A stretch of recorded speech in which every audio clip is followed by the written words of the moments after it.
Strait Islander peoples. Thank you for attending this event, online and in person, coming to you from the Ngunnawal and Ngambri country. This afternoon's presentation, Trauma and World Heritage on the Goto Islands, 1856 to 1899, is by Dr. Gwyn McClelland, a 2022 National Library of Australia Fellow. Our Distinguished Fellowship program supports researchers to make intensive use of the National Library's rich collections through residencies of 12 weeks. National Library of Australia's fellowships are made possible by generous philanthropic support, and Dr. McClelland's fellowship has been supported by the H.S. Williams Trust. Dr. Gwyn McClelland is a lecturer and convener of Japanese at the University of New England. He is also a guest editor for the journal New Voices in Japanese Studies. For his fellowship, Dr. McClelland continues to undertake research to identify how religious communities understand a number of newly listed Goto Archipelago UNESCO World Heritage Sites and nearby locations as spaces through which to negotiate historical trauma. His project will produce and analyse new sources of oral history and examine experiences of historical trauma in the late 19th century, which have significant legacies for the people in the region. Please join me in welcoming Dr. McClelland to tell us more.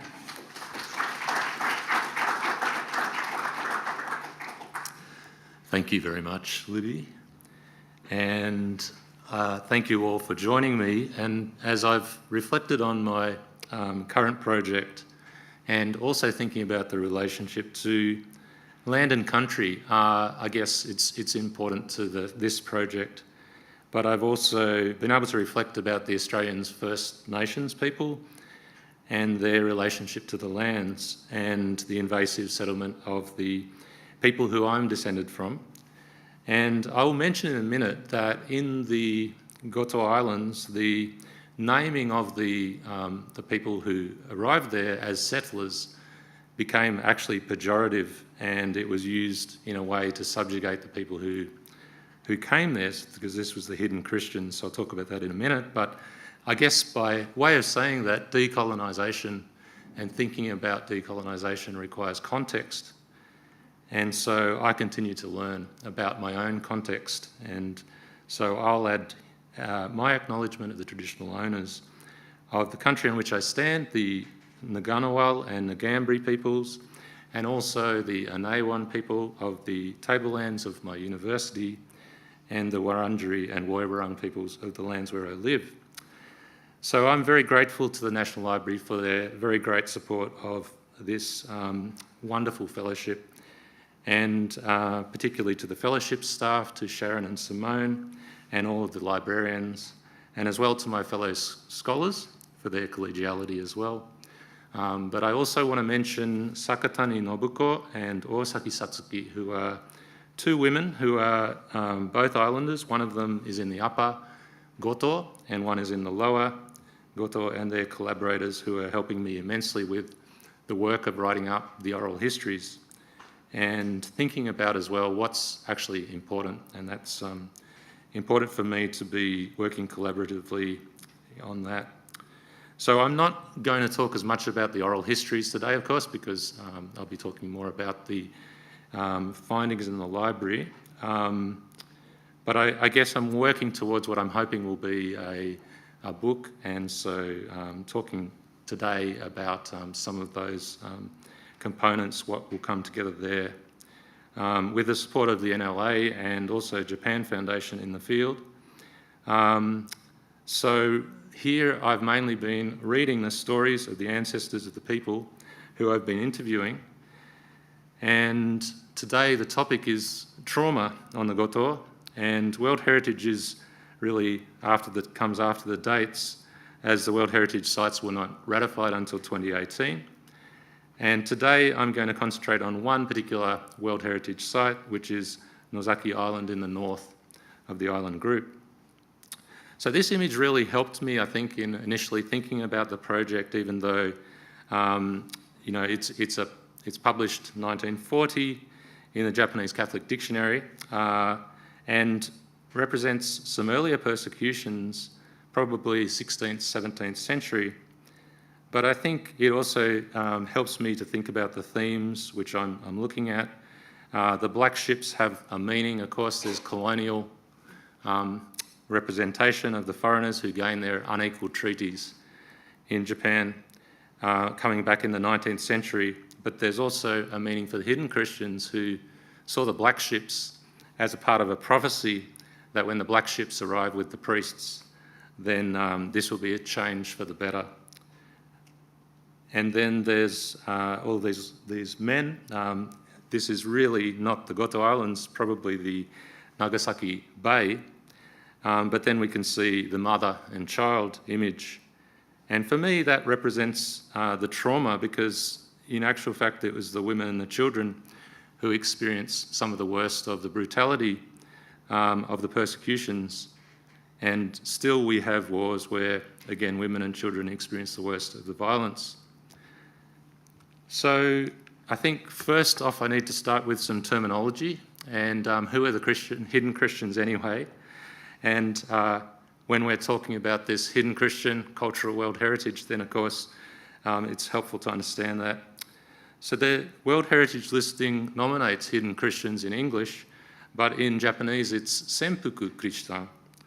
And so I'll talk about these words, but Christian was the term for Christians used in the earlier period, 1550 to 1640 and onwards, as distinct from Christo Kyoin, which would be the modern word for Christian. And so after that early period when the Spanish and the Portuguese came, there were many Christians, and then many Christians went underground. And so Senpuku is now used to refer to this period of the secret Christians for the Senpuku Jirai, the underground era from 1640 to 1873. And then we can delineate that to the Kakure. The Kakure, after many of the hidden Christians became Catholic, especially from the 1860s, but also 1873, after they had more freedom, then there were quite a number of people who didn't return to Catholicism. And so what do we call these people? Because they're still kind of hidden Christians, right? So in Japanese, they're referred to as kakure. These days, the scholars would talk about these groups as kakure. And so there are still some kakure who exist, some who I've interviewed, and some identifying as kakure or as Christian, or in other cases, perhaps identifying instead as Buddhist or Shinto. So even though the terminology in the Hidden Christian World Heritage sites is Senpuku, one of the things that I want to include in my book project is to think about how heritage is not only the Senpuku but also the Kakure. And certainly that's a part of what some of my interviewees will refer to in their discourse. And then just fourthly, as I've alluded to, the term Itsuki or Hirakimon, Hirakimon as well, Kaitakusha is another way to put it, which means settlers or cultivators, and sometimes this was used in a dehumanising term, and it was also used by the government. And so one author wrote that the Christian people were known as the Itsuki, the settlers, and they were also known as Eta or Hinin. So this is filthy or literally non-people. So there's a dehumanising going on there. And I'll talk about why there was a migration in a moment, but these are the 4 Hidden Christian World Heritage sites within the Goto Islands, and so you can see the shape of the fairly small archipelago, but there's quite a lot of very small islands as well, and this is from a Paris mission map a little bit later in 1890, which is held here. So there were 12 Hidden Christian World Heritage sites in Nagasaki and Amakusa, so there's just the 4 which I've used as a starting point. And of those, Kashiragashima was a quarantine island, and Hisaka Island was included in its entirety as well. But the one I'll concentrate on is Nozaki-jima up in the north. So these islands were very marginal in the the early project of national Japan, especially emerging from the 1860s. They were sometimes forgotten or misrepresented and sometimes fell off the map. We can see the islands here in the far west at this point. And I've just included one more map because they're quite amazing maps that are here. And in this one, you can see that sometimes they're just imagined amorphously. So it's really not the shape that we just saw of the archipelago, but they've just used the one single island, which is Fukui Island, to represent the whole group of islands. But I guess for the hidden Christians who arrived here from 1797, this was a largely unmapped place where they could hide away and be forgotten about. And so in my reading here, sometimes it's the offhand comments by writers that remind me about the need to read between the lines. It's thinking, of course, with my collaborators as well to guide the reading, but it also involves reading against the grain in the Japanese literature, in the French mission literature, and the Catholic historiography as well. So one thread I was interested in was how difficult was it? How tough was this particular persecution? Was it really that extreme? And this scholar, Anesaki Masaharu, who's a very well-known religious scholar in Japan, he wrote a book called Kristan Shumon no Hakugai to Senpuku, and wrote basically that it wasn't that severe. So he was a religious studies scholar born to a samurai family in Kyoto, based at the Imperial Tokyo University, and he is really a very well-known religious historian, a Nichiren Buddhist, and there was Buddhist persecutions as well in the early Meiji, but looking at things, he couldn't see that things were that bad, and so you can see he thought there was blood and tears, but the believers were really not that obstinate and the persecution was not that severe. He weighed up the evidence to come to this and looked at the apostates list. So there's a lot of apostates, a lot of people who gave up their faith. The numbers identified as Christian were low, and these statistics basically brushed over the tortures that the people endured. But it's still 50 years after the persecutions, and so I guess we can be sceptical about the view from the centre of Imperial Japan. And then, of course, we can also look at the French mission, and this is not really representing the French mission, but some stereotypes of French people in Japan. But it is important to think about critiquing the French missionaries' engagement with the peasants, the peasant hidden Christians, and the French as well. They were actually at the signing of the unequal treaty. In fact, the French priest was an interpreter at that event. And they didn't experience the treatment that the hidden Christians did from this point, although they did make a great protest around the world about what was going on. So after Anesaki, we can turn to the historian and the priest Urakawa Wasaburo, whose book Goto Kristan Shi is in the National Library and which I've read quite closely. His family was informed by their treatment in the early Meiji because his mother was caught up in the persecutions, but not on the Goto Islands. She was in a different persecution called the Urakami persecution, which is actually much more well-known even in Japan than the Goto persecutions. So he was ordained as a priest in 1906, and then he was the head of the Nagasaki Seminary by 1928. And in that year, he published a 2-volume book which included a long discussion of Urakami persecutions and the islands. And so these books give the names, the dates of the women and children and men. They include the details of the tortures and their trials. And so without this story, one of the interviewees would not have been able to trace what happened to her ancestors. And she said her father mentioned that her grandfather was, or her great-grandfather was cited in a story, but didn't want to say anything more just because of the kind of story it was, how shameful it was.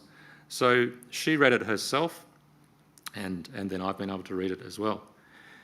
And so Urakawa's conclusion, you can see here, that they were at the peak of brutality and barbarity, so even compared to the Urakami persecutions on the mainland.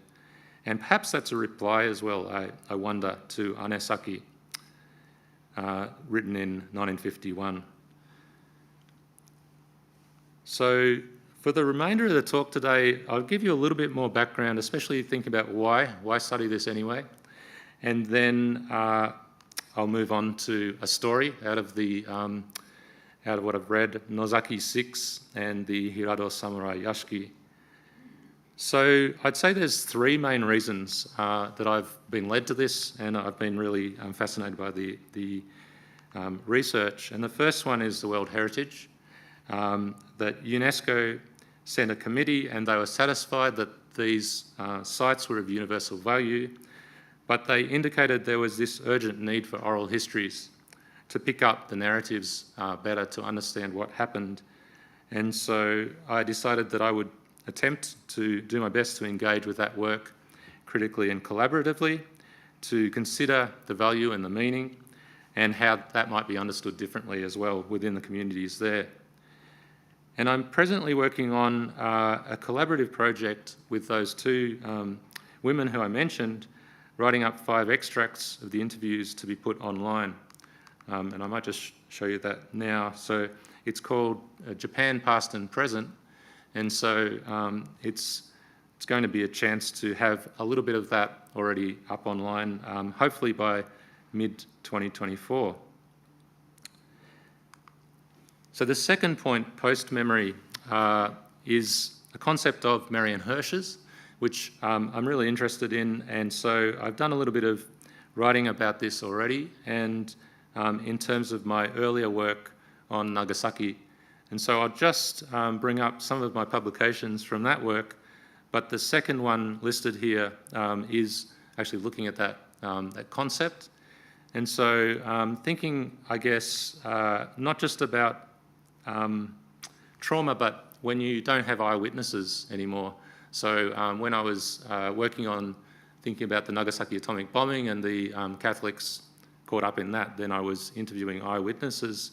But now this work is certainly not eyewitness. So how do we understand multi-generational transmission of trauma through familiar objects, stories, and also silences?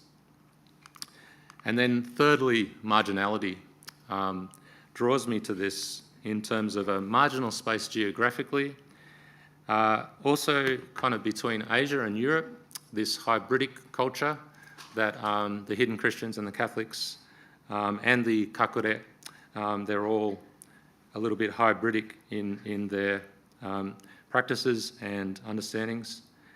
And I guess the people leading a very marginal life as the lowest of the low, and suffering injustice, brutality, and long discriminations that continues to linger, so that we know one of the interviewees I spoke to talked about having stones thrown at him as a child, and he understood that as because he was Catholic.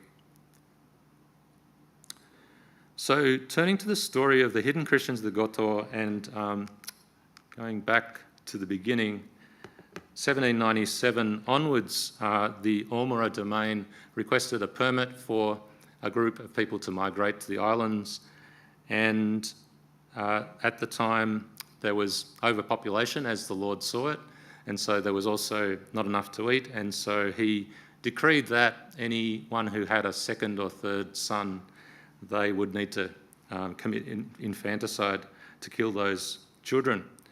And so there was plenty of reasons that the Christians decided to move on. And on the Goto Islands, the Lord was hoping that people would settle some of these lands that were unsettled, and this really came to be. And so gradually, more and more people, at least 3,000 people, moved over time onto the islands. The political situation was very complicated, And you can see here in the islands, this is the islands here, Nagasaki over here. So we have especially the orange, which is the Fukue domain. So the Fukue lord who lived around about here on Fukue Island. And then we have the Hirado domain that I'll talk about today, the light blue in this section here. And Hirado Island itself is up here. And we also have the French protagonists, the French missionaries, the MEP standing for the Mission, and my French is not very good, Étrange de Paris. So MEP. And we had Bernard Petitjean, who constructed or assisted with constructing the first Catholic church in Nagasaki, and also Kuzing, this missionary who travels to the islands at the request of Petitjean and goes to these two places in particular, so Tai no Ura and Kashiragashima, which is that quarantine island, which is also a World Heritage Site today. So the missionaries declared the Buddhist and the Shinto practices as superstitious, and they refused baptism or any sacrament if the people wouldn't do without them. And so as time went on, some believers followed suit, some disposed of their what they called butsudana and kamidana, and these were the Buddhist and the Shinto items that they had in their homes, and then declared themselves as Christian to their headmen in their villages or on the islands. And so on some occasions, some of the priests showed mercy and baptised without this fulfilment of that precondition. But most of the time it was very, very clear that this is what was required of the people, that they needed to get rid of these icons.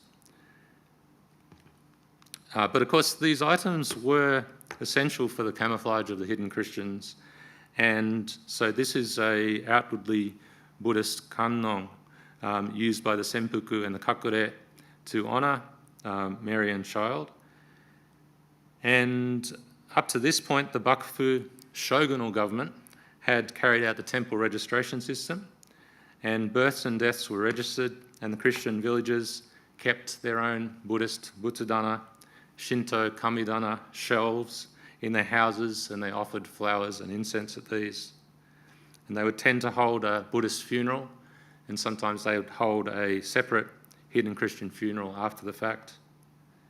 So there was a dilemma for the Christian. They had some more idea perhaps than the French missionaries of what might be the results of this kind of action, although it's possible the missionaries also had, and they talked about the dangers that were involved.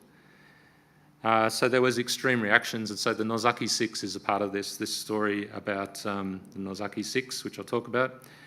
But they experienced brutality after they carried out this iconoclasm, and no less for the Nozaki group as well. For Urakawa, who's the priest writer, he writes that the Goto persecution didn't start from the side of the domain, from up above, but it started from the Christian themselves. The Shinjagawa de atta, he said.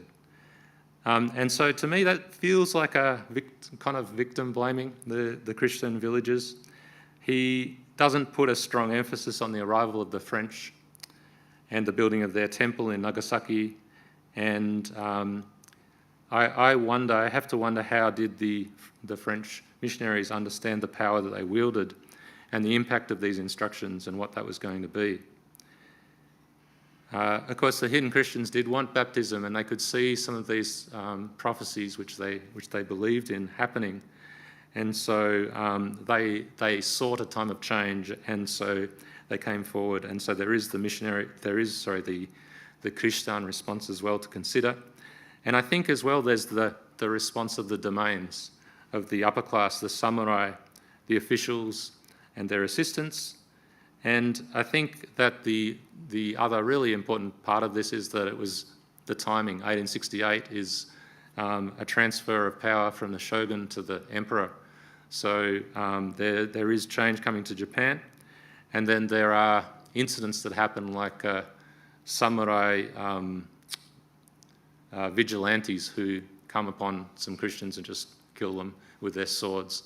And, the samurai are losing power, very aware that this is a time where they might lose their power. So there's kind of scapegoat violence going on.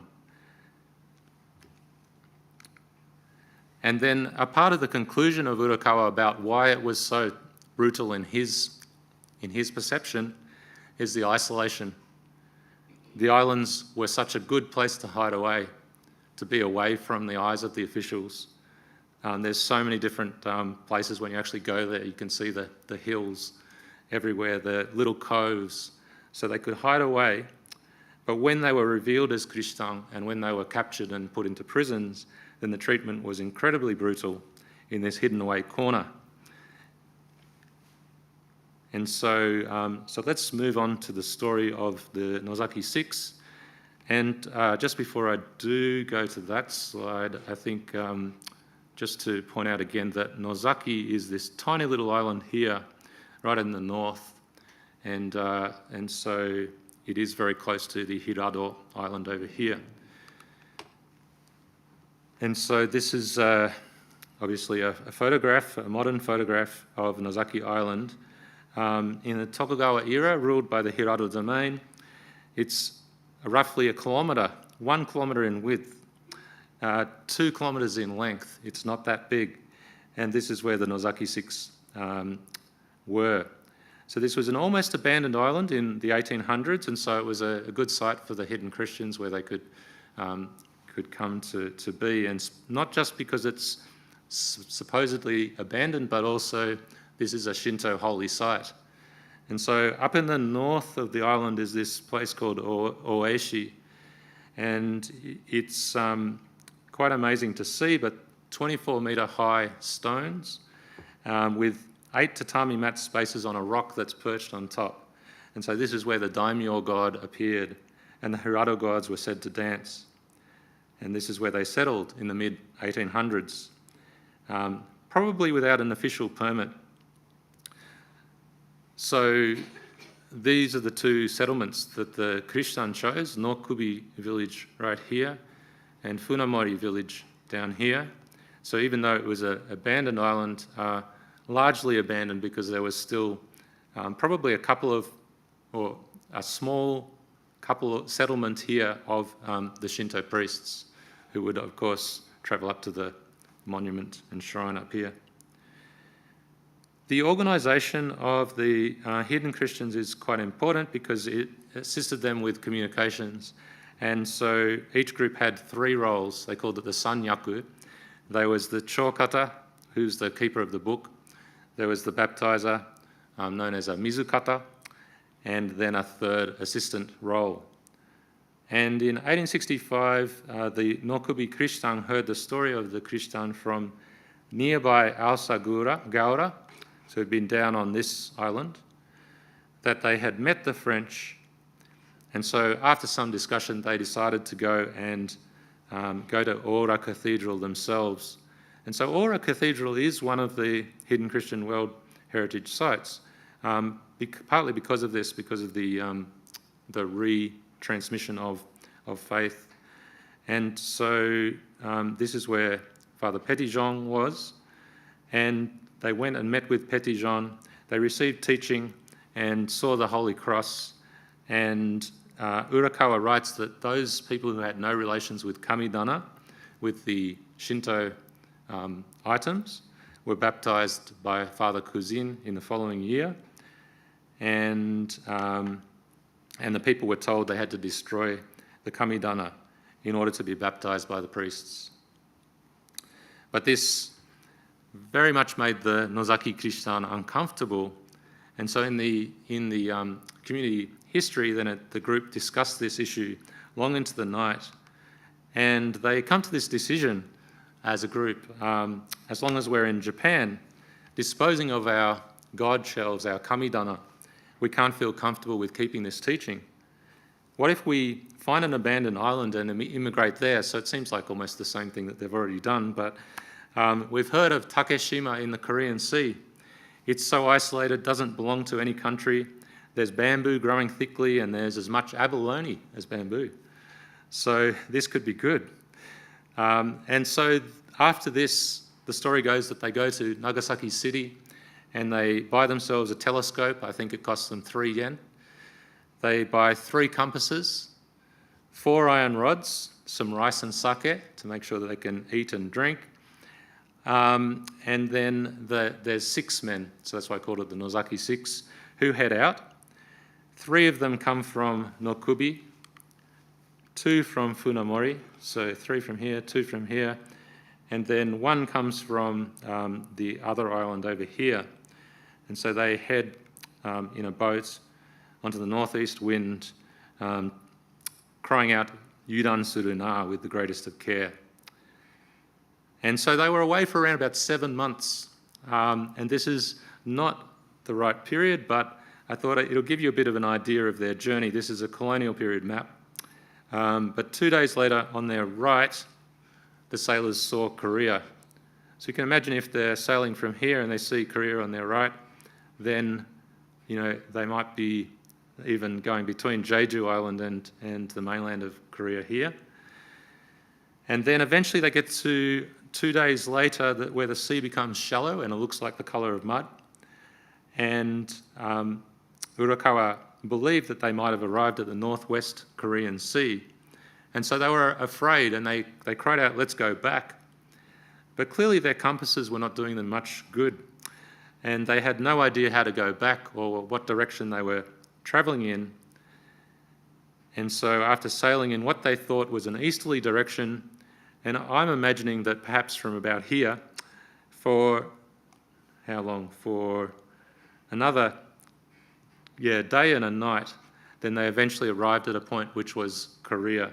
So they meet 2 Korean people wearing white clothes, and when they asked the direction of Japan, the 2 people jumped on horses and disappear. And taken aback just a moment later, they could see 50 or 60 people approaching quickly, so they get scared and jump in their boat and take off again and make for the open sea. So eventually they manage to get back to Japan. They run out of food, not surprisingly, and they ironically find that where they've arrived, and they don't know this, but they're way down south at a place called the Nanato. So this is 7 islands instead of the Goto, the 5 islands. And so there's a story about how they try to give some money to the islanders and they say, what do we use money for? And so they offer them their compasses. And so that's kind of ironic, I thought. And then they sail for a week and finally arrive at Satsuma in the south here. And then they're, again, ironically, they're given correspondence from the domain, from the officials, so they receive lodging. And they are supposed to take that correspondence to the Hirado domain, who are going to actually be the ones to put them in prison. And so I don't really know what happened to that correspondence because there's no mention at that point. When they finally get back to Nagasaki after finding another ship, so I think that they abandoned their boat, they get back to Nagasaki and they meet the priest, Father Petitjean, at Ora Cathedral again, and he tells them, no one on the Goto Islands thought you would return safely. I've heard they thought you had died, so they held a pretend Buddhist funeral service, and then they held a mass at their house for your deaths. You must return quickly and make everyone happy. So this was April 1867, 3 months before the major persecution starts on the mainland, and 7 months before another major persecution breaks out on the Goto Islands. And so the Christian who had come back from the dead returned to Nozaki. I've got a different map here so we can see a little bit better now. Nozaki Island, Ojika is the more populated island right here with the temple on it, and then there's the peninsula that's stretching up from Kami, from the other main island just underneath it. So when they got back, they found that their ashes were displayed in their houses by order of the local temple, and they took them, and burnt them in the fire. And soon after, the Buddhist priests brought 23 Hirado domain officials, and they came across from Ojika to the Christian settlements, and they just checked in all their houses to see which houses had the Butsudana and the Kamidana, the Buddhist and the Shinto shelves. And they'd burnt them up, so the officials picked up the ashes and used them as evidence. And then shortly after that, they were transported en masse. They took 50 people out of the two settlements and took them across to Ojika. And just to mention as well that Chuchi was caught up in this because Chuchi is also in the Hirado domain. And so the Chuchi villages, again, similarly, some of them one had been baptised and then another got rid of their Kamidana and Butsudana. And so the official heard about this, and this particular family was arrested and taken to Ojika. And then following on that, it's interesting because the response of the villagers to this, so one family's been arrested. And so the rest of the villagers picked up their statues and pulverised them and threw them into the sea, according to the narrative. And then a lot of these Chuchi villagers were able to hide in the mountains or to evacuate to other locations. And I think one of those locations was Hisaka Island, which I'll talk about at the conclusion.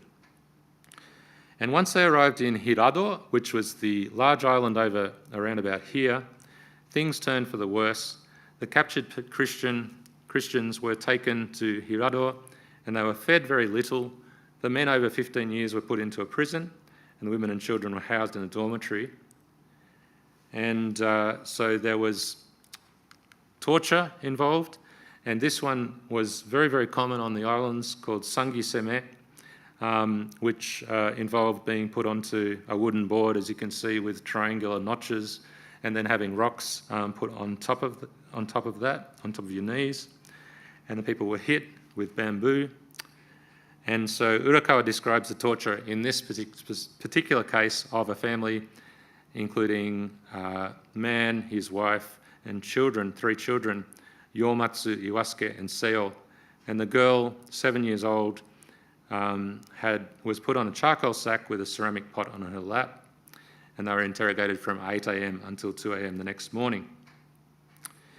And Urakawa mentions Iwasuke, and perhaps Iwasuke, who was one of the children, was the one who told him the stories about this, because he explained that on his wrists he had the rope marks still from the treatment that they'd had.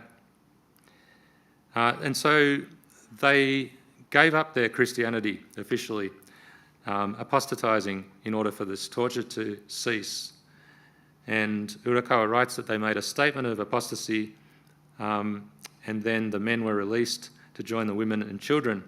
But again here I saw that there was an understated and anonymous postscript which infers that the violence continues after this.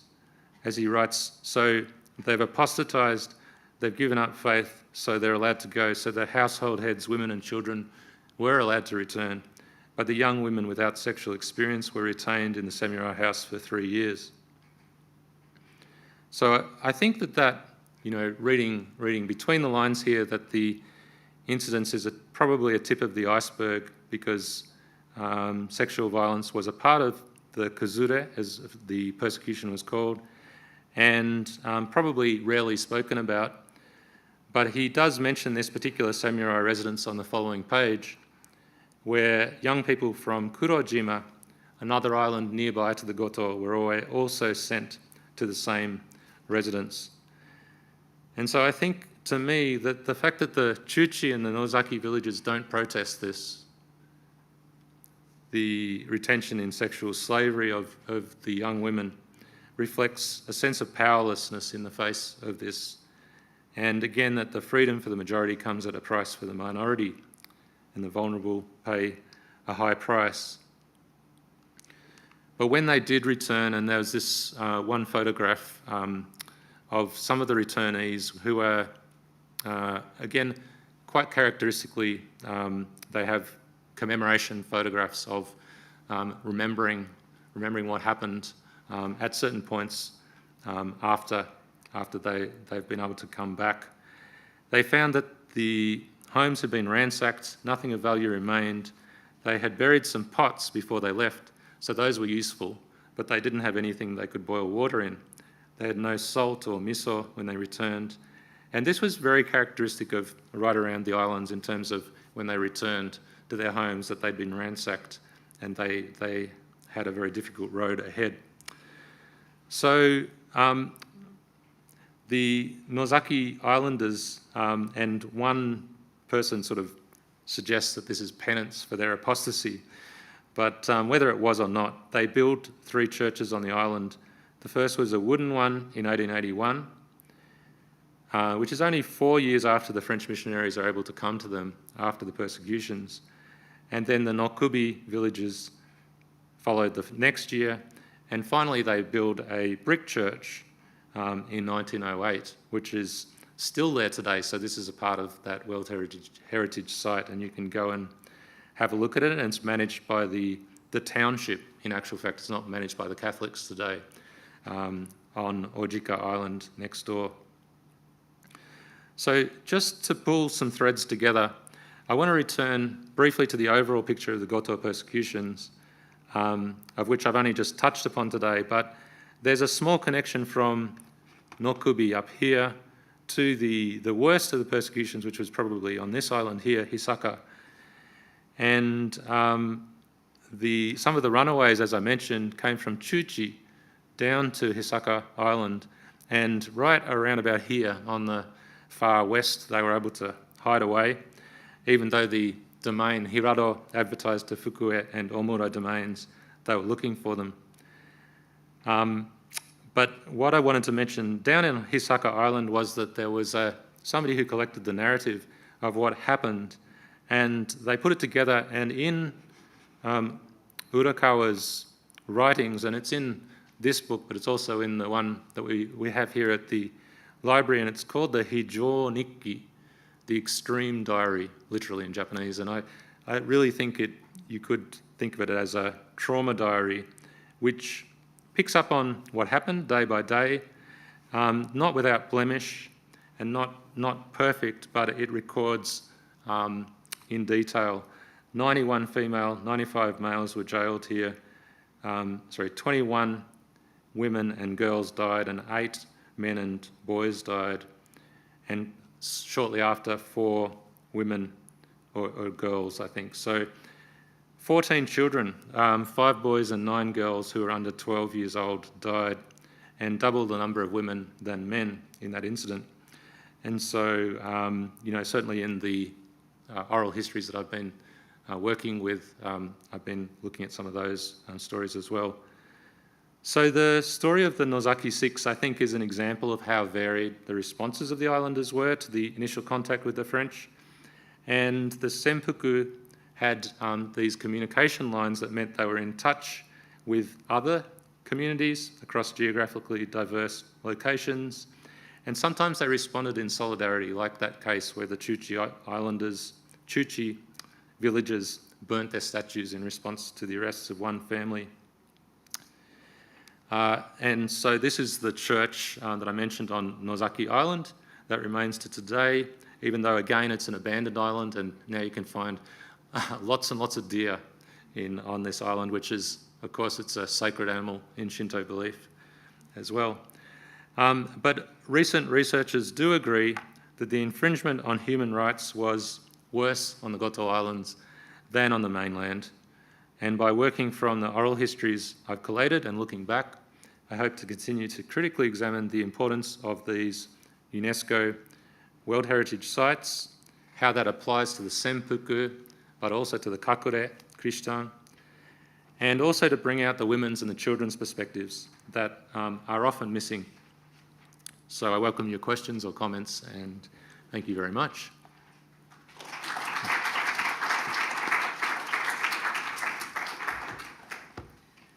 Thank you, Dr. McClellan. We now have time for some questions, and as this presentation is being recorded, please wait for the microphone to reach you before asking your question. So My colleagues are standing by with the microphone. If you want to ask a question, please raise your hand.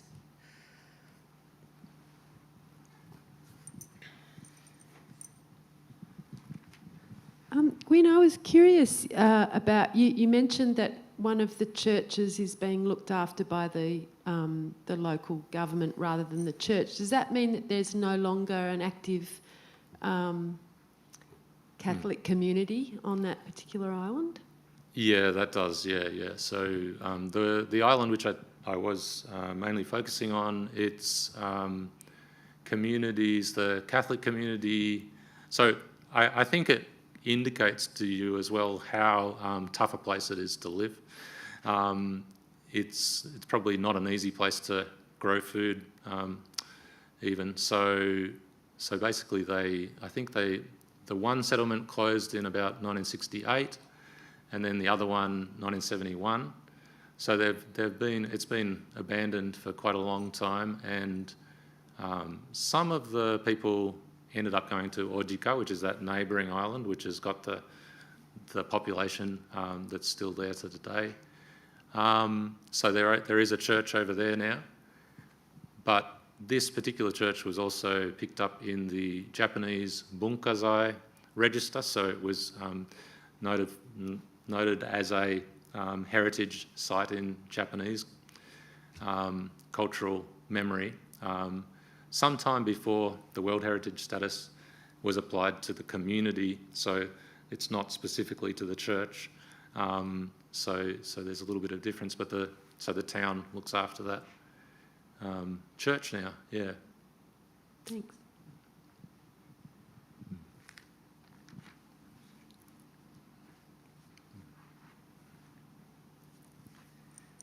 Any other questions from the audience? Yes, a couple I can see.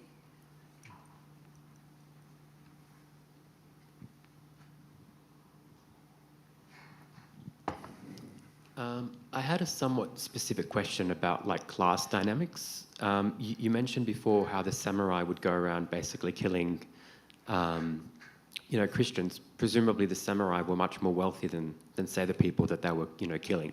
Were there any sort of significant class dynamics within these persecutions? Thanks for the question. That's a good one, and I think that there definitely was class dynamics. The incident that I mentioned, the vigilantes, was a fairly isolated one, I think, but it was in the centre of one of the islands, and so still left a pretty horrible memory, and it was a horrible event. It happened, I think, 1870, and it was at a point where I think that the commoners. So at that point in the history of Japan, they'd actually declared all people to be heimin, all people to be commoners, and so now there was to be no more eta or hinin, which I mentioned right at the start of the talk. The really eta just meaning filthy. It's a pretty horrible word, and hinin also meaning non-humans, depending on the occupations of the people.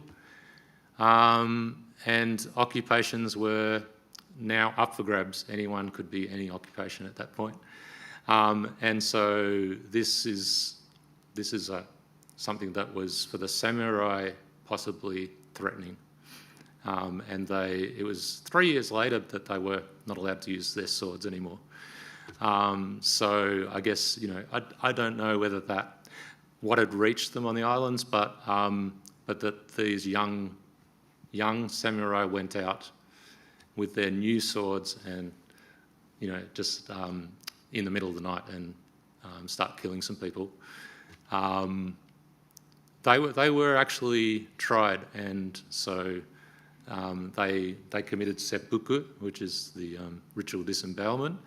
So, but as for class dynamics, there was definitely class dynamics on every island, because as I was sort of talking about the domains that were in charge, then they would have a official on the other islands. So Fukui, for example, is the island with the castle, and then Hisaka Island is right alongside it. So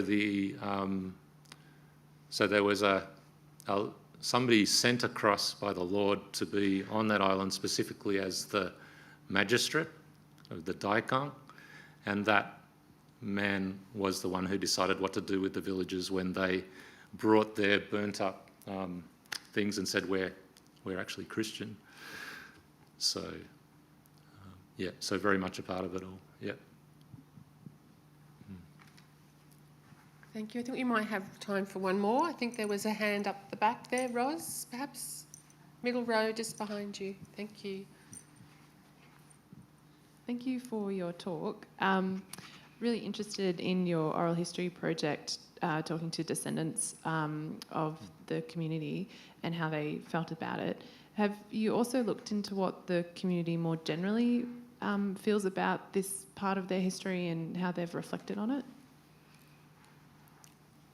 So just to ask you a question about that, so the community more generally, you're meaning, so the Buddhist community, yeah, and yeah. So I guess I've in thinking about the group that I'm trying to select, I'm looking for people who are descendants, and so some of them are Catholic, some of them are probably more would see themselves as not Catholic or even close to hidden Christian, or Buddhist, and so a bit of a selection of the community to get an understanding of widely how it's understood as well, and the World Heritage as well. Yeah, so I think it is a really interesting case because it's still a minority, I guess. But when you go to the islands, you notice that the percentages are different depending on what island you're on. So Hisaka Island, which I was mentioning, the worst of the persecutions, today there'd be around about 50% Catholic. When you go to Fukui Island, it's the large one, so it might be only 15 or 20% Catholic. And then if you go to, so Nauru Island is really interesting because it's right next to Hisaka Island. There was only a small group who returned to Catholicism, and then the majority stayed hidden Christians. So that island, it's fascinating because there'd be 60 or more % of people who are descendants of hidden Christians, which is an unusual, I think, compared to other islands. And then on the Northern Island, it's about 33% Catholic. So it's yeah. Okay, thank you. We've got a question come from online, if I can interpret the hand signal. So somebody's going to read it out.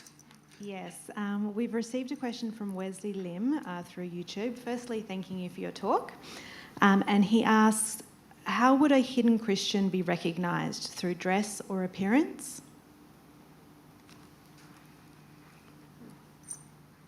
I'd like to ask him a question about that as to whether he means at what point in history.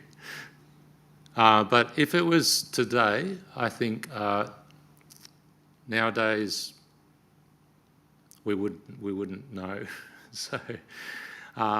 So yeah, but I guess he means historically, and I guess what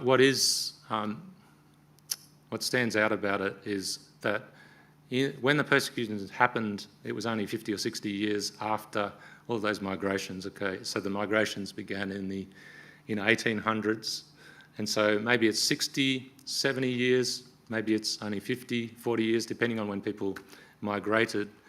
So the hidden Christians of the time would have been very recognisable for the people who were there before, because they were very different culture. They had different way of speaking. They had their own customs. They kept to themselves. And then as the author was writing, that I spoke to you about, they were kind of known as people to keep away from, and you didn't really need to treat them as human. The other people on the islands tended to create special rules. So some of those things, some of the interviewees have talked to me about as well. But for example, building a watch house and then keeping an eye on what the hidden Christian community was doing in terms of what they're taking out of the sea. They were only allowed to take certain things in some places and other things in other places. So they were treated very specially. They kept kind of quite separate to the other communities, and so they would have been recognised just for that othering that was going on. Yeah. Thank you. As we draw to a close, let's just give a round of applause for our presenter. Thank you, Dr. McClellan. And just some quick plugs before we leave. So I hope you can join us here again tomorrow for the next fellowship lecture, The Many Lives of Mavis Robinson, with Dr. Alice Gardner. And our website is the place? This Thursday. Okay, this Thursday, not tomorrow. Okay. And our website is a place where you'll find recordings of a diverse range of recent talks and performances from our fellows, and these are available on the National Library's YouTube channel. And thank you all again for attending today, and please join me once again in congratulating Dr. McClellan for such a fascinating presentation. Thank you.